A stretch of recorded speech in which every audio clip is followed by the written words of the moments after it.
Clip B1. Clip.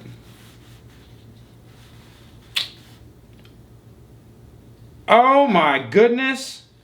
If this does what I think it does, could you actually really seriously consider carrying a tomahawk as an everyday carry or concealed carry type weapon? Recently we did a review of a bunch of popular tomahawks, and they all did tomahawk stuff pretty well. Like, you can chop stuff with them. Duh. But no thought is ever given to the actual carrying of a tomahawk and its use as an actual real world weapon, because it's not a thing anymore, right? But I may have actually found a purpose-built concealed carry tomahawk. This is the Empress Tomahawk from Wingard Wearables. A lot of people commented in the Tomahawk video that I need to check this guy out. So I did, and wow, this is interesting. This is pretty cool. I got a tomahawk. Oh my God, this is beautiful. And a trainer. This is super important. I won't seriously consider a weapon for self-defense unless there's some sort of training version of it, or I can't at least get close. These are handmade to be weapons, and they're made to be weapons that you can actually carry. And that guy right there is pretty badass.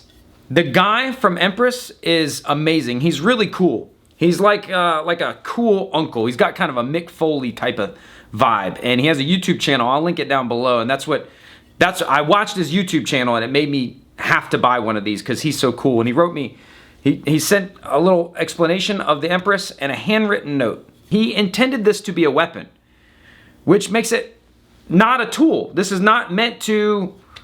This is meant to, dude. This is meant to fuck dudes up. That's what this is for, and it's not symmetrical, and it's not symmetrical on purpose, and that's because you are meant to carry it on your hip. It was designed with concealed carry in mind, and I'm gonna get to the bottom of that. This is the nicest thing I've ever had. Oh my God. Like the handle, ow. Ow, shit. All right, so this thing is pretty serious.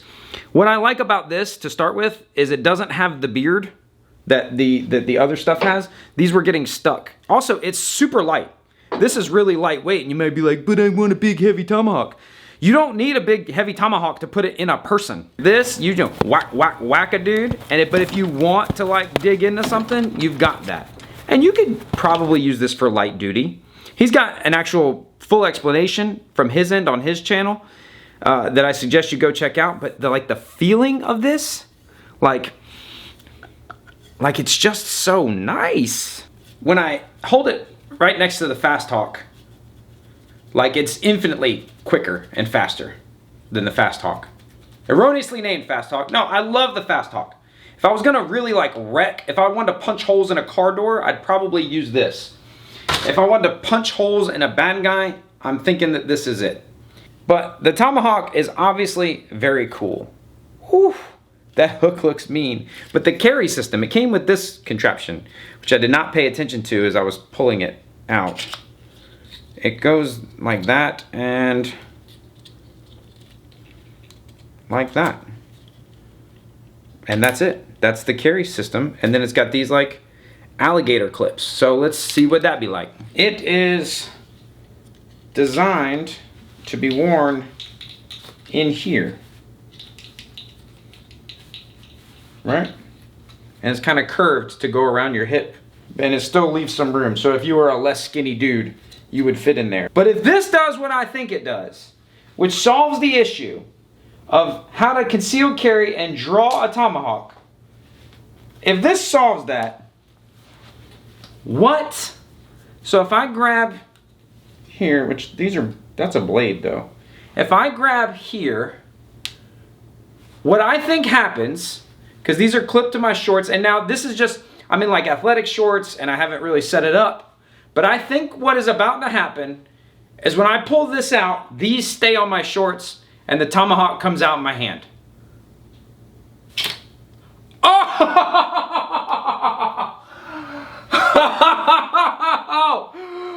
Oh, Zachary Wingard, you devil!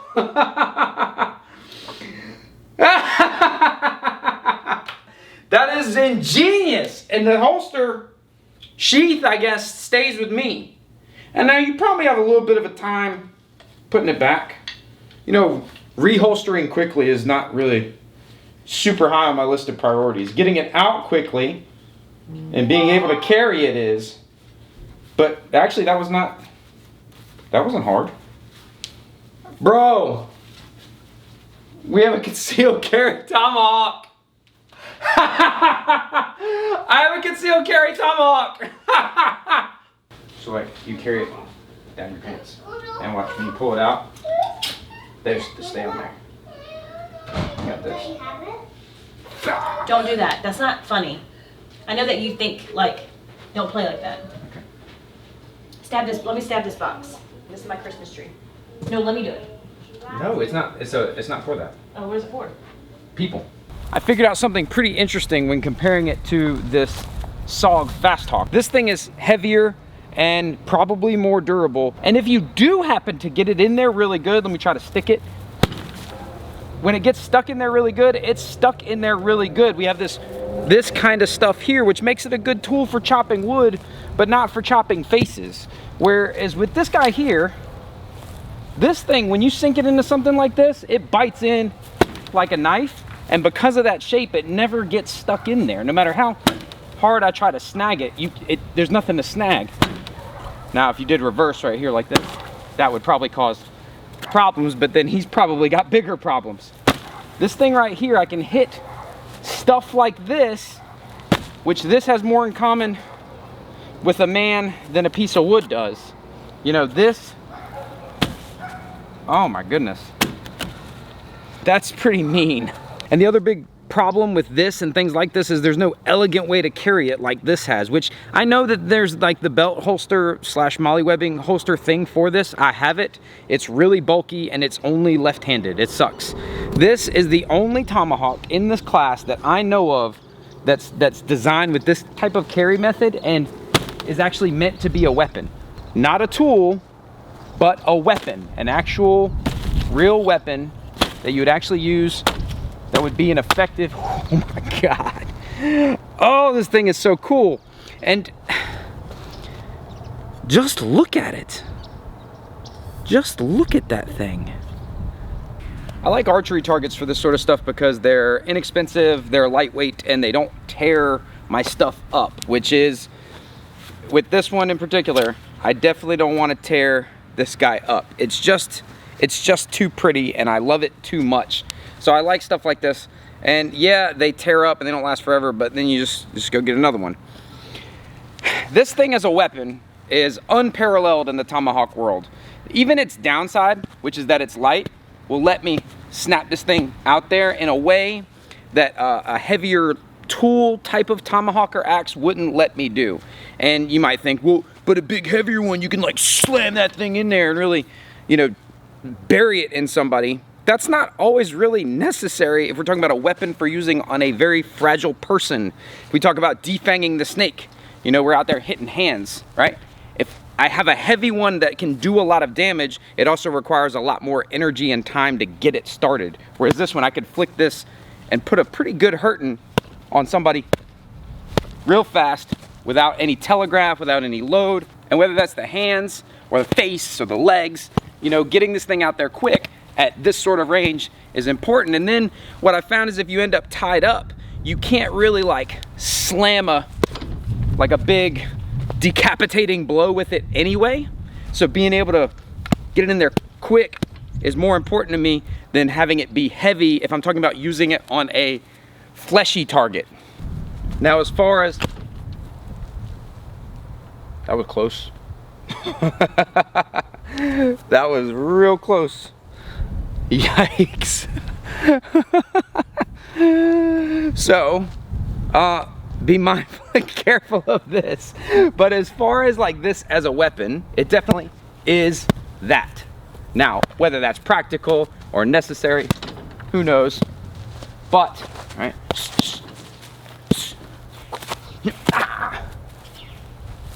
I don't know. I don't really care. It's fun and it's awesome. I'm sort of glad this came up because this addresses the big drawbacks of this if we talk about its use as a weapon. Now, typically when you tomahawk people, they try to stop you from tomahawking them, and they'll use their hands and arms to do that. So whether you're giving it to them quick or chopping a little harder, you don't want this to get snagged in hands and arms, because if it gets snagged, and then even if it buries, and even if it does significant damage, it might get jerked out of your hand, which that's a problem with this. But this gives you the option. If I do know I'm gonna sink a shot, like maybe I'm defending someone else, and I do know that I've got a good shot, that's terrifying. That is a pretty scary implement there. So I think as a weapon, particularly a concealed carry tomahawk, I really think that this couldn't have been done better. Mr. Wingard, you are a crazy, sick, twisted, awesome, beautiful, interesting, amazing man for making this thing. It's my favorite thing that I own now. Again, this wasn't an ad. He didn't pay me to say this. I bought this. I ordered this with my own money. I don't know the guy.